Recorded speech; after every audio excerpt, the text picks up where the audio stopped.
ज्ञान और धर्म को नई दिशा देने वाले महात्मा बुद्ध का जन्म 563 ईसा पूर्व गंगा के मैदानी भाग में नेपाल के लुम्बिनी कपिलवस्तु नामक स्थान पर हुआ था। इस समय भारत को जम्बूद्वीप के नाम से जाना जाता था। बुद्ध का जन्म रोहिणी नदी के किनारे बसे शाक्य वंश में हुआ था। उनके पिता शुद्धोधन और माता का नाम माया देवी था। बालक बुद्ध का भविष्य जानने के लिए विद्वानों एवं साधुओं को बुलाया गया। उन्होंने बताया, यह बालक या तो चक्रवर्ती सम्राट होगा और पृथ्वी पर राज करेगा या फिर एक तपस्वी होगा। समस्त जीवों के कल्याण के लिए इस बालक ने जन्म लिया है। स्वयं धर्मराज इस पृथ्वी पर अवतरित हुए हैं। यह गरीबों, दुखियों और असहायों को कष्टों से मुक्ति दिलाएगा।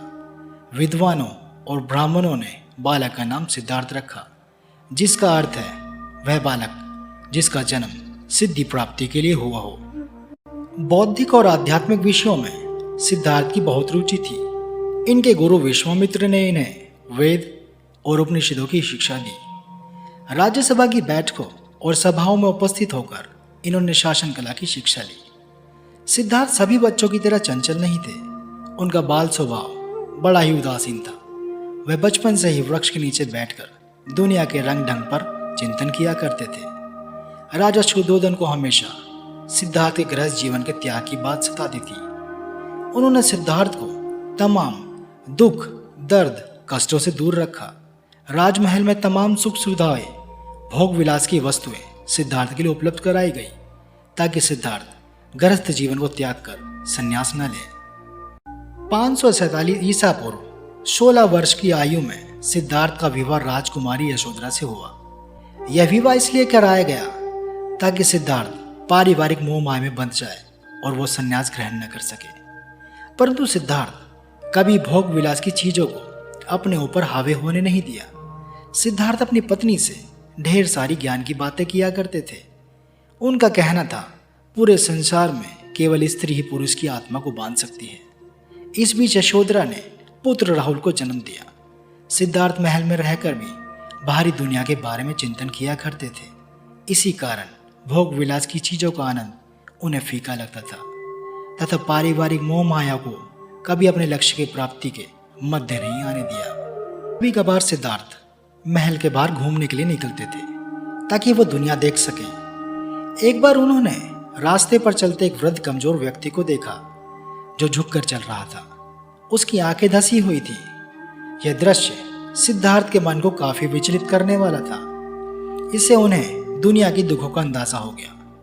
फिर उन्होंने एक बीमार व्यक्ति को देखा जो दर्द के कारण चिल्ला रहा था। उसका शरीर भी कांप रहा था। तब उन्होंने रोग क्या होता है इसे जाना। इस दृश्य से वह काफी दुखी हो चुके थे। उन्हें सभी भोग विलास की वस्तुएं व्यर्थ लगने लगी थी। कुछ दूर और आगे जाने पर उन्हें एक शव दिखाई दिया, जिन्हें 4 लोग कंधे पर रखकर ले जा रहे थे और उनके परिवार के लोग विलाप कर रहे थे। इस समय उन्हें जीवन और मृत्यु का ज्ञान हो चुका था। उन्होंने जाना कि जो व्यक्ति जन्म लेता है वह एक समय मृत्यु को भी प्राप्त होता है। अब उनके मन में विरक्ति की भावना उत्पन्न हो चुकी थी। उन्हें सारा जीवन नीरस लगने लगा था। थोड़ी दूर पर उन्हें एक सन्यासी दिखाई दिया जो सांसारिक मोह माया से दूर प्रसन्न चित्त वाला व्यक्ति था, मानो वह सारा दुखों से पार जा चुका हो। इस दृश्य को देखकर सिद्धार्थ ने संकल्प लिया कि वह इस मोह माया को त्याग कर संन्यास ग्रहण करेंगे।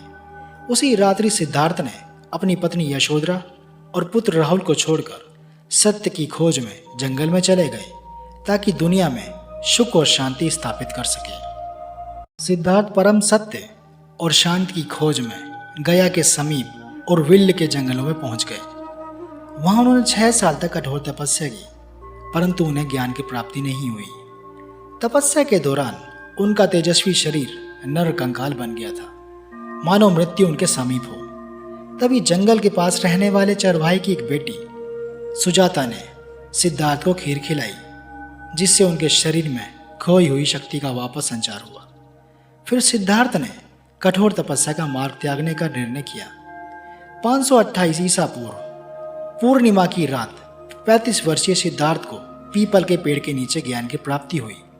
उस पीपल के वृक्ष को बोधि वृक्ष के नाम से जाना जाने लगा तथा गया में स्थित इस स्थान को बोध गया के नाम से जाना जाने लगा।